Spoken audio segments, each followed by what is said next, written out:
ஜெயந்திஸ் கிச்சனுக்கு உங்களை அன்புடன் வரவேற்கிறேன். இன்றைக்கி பார்க்க போகிற டிஷ் என்னன்னு கேட்டிங்கன்னா அரைச்சி சாம்பார்.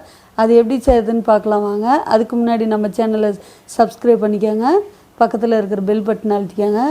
வாங்க இந்த டிஷ் எப்படி செய்யுதுன்னு பார்க்கலாம். ஃபஸ்ட்டு 1/4 கிலோ பருப்பு எடுத்து 1 ஸ்பூன் விளக்கெண்ணெய், 1/2 ஸ்பூன் மஞ்சத்தூள் போட்டு 1 லிட்டர் தண்ணி ஊற்றி வேக வச்சு எடுத்து வச்சுக்கலாம்.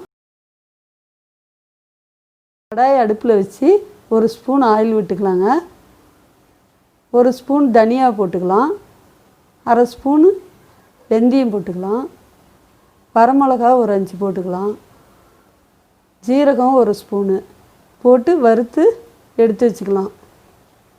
பொன்னிறமாக ஆனது எடுத்து வச்சுக்கலாம். பொன்னிறமாக ஆயிடுச்சு, இப்போ எடுத்து வச்சுக்கலாம். கடாயை அடுப்பில் வச்சு ஆயில் 2 ஸ்பூன் ஊற்றிக்கலாம். கடுகு 1 ஸ்பூனு, வெந்தயம் 1/2 ஸ்பூன் போட்டுக்கலாம். பொரிஞ்சு வந்ததும் சின்ன வெங்காயம் ஒரு 6 வெங்காயம் கட் பண்ணி அந்த எண்ணெயிலே போட்டுக்கலாம். போட்டு நல்லா பொன்னிறமாக வர வரையும் வதக்கணும்.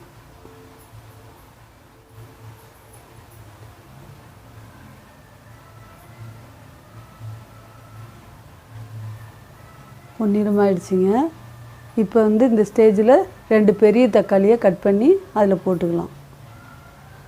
போட்டு நல்லா இதையும் வதக்கலாம். இந்த ஸ்டேஜில் காய்கறிகளை சாம்பாருக்கு போட வேண்டிய காய்கறிகளை இதிலே போட்டுக்கலாம். கேரட்டு, பீன்ஸு, உருளைக்கிழங்கு எல்லாம் போட்டுக்கலாம்.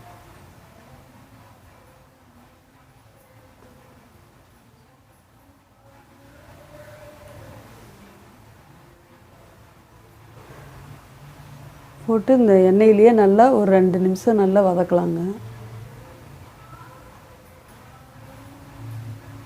நல்லா இந்தமாரி எண்ணெயில் வதக்கிறதுனால நல்லா டேஸ்ட்டாக இருக்கும். வதங்கிருச்சு.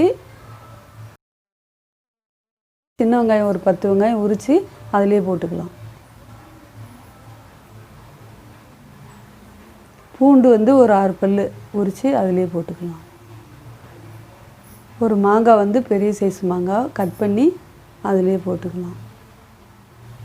போட்டு நல்லா வதக்கிட்டு இப்போ அந்த பருப்புலேயே எடுத்து ஊற்றிக்கலாம். இப்போ அந்த குக்கரில் பருப்பு வெந்துருச்சுங்க. இப்போ அந்த பருப்புலேயே இதையும் போட்டுக்கலாம். இந்தமாரி வதக்கி போடுறதுனால நல்லா ரொம்ப டேஸ்டியாக இருக்கும்.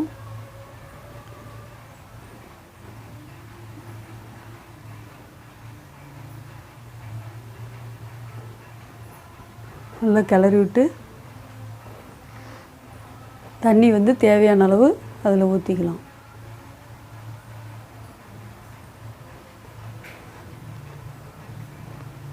உப்பு தேவையான அளவு அதிலே போட்டுக்கலாம்.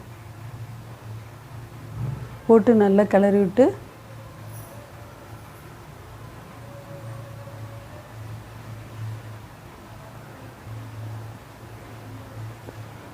குக்கரில் மூடியை போட்டு மூடி வச்சு ஒரு விசில் விட்டுடலாம்.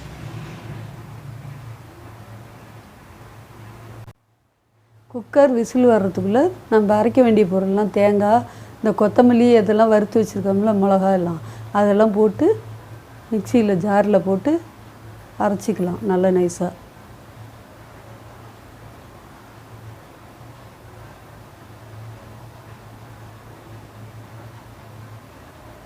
அரைச்சாச்சுங்க. இப்போ ஒரு லெமன் சைஸ் அளவு புளி எடுத்து கரைச்சி வடிகட்டி வச்சுருக்கிறேன். இப்போ நம்ம அரைச்சதையும் அதிலேயே ஊற்றிக்கலாம்.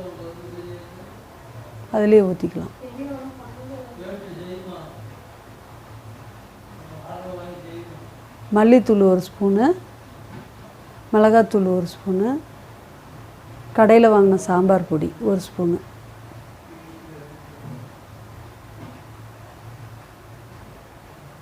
தண்ணி ஊற்றி நல்லா கலக்கிக்கலாம்.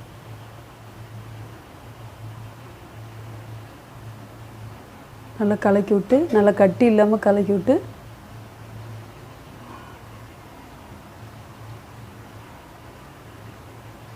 நம்ம அதிலே கொதி வந்துருச்சு, நல்லா காயெல்லாம் நல்லா வெந்துருச்சிங்க. இப்போ இந்த ஸ்டேஜில் வந்து நம்ம இந்த புளி தேங்காயெல்லாம் கரைச்சி வச்சுருக்கோம்ல, அரைச்சி வச்சுருக்கோம்ல, அதை எடுத்து அதிலே ஊற்றிக்கலாம்.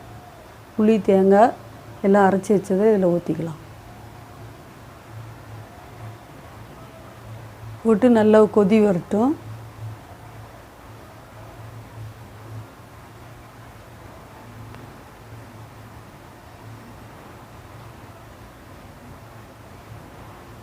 பெருங்காயத்தூள் இதிலே கொஞ்சம் போட்டுக்கலாங்க.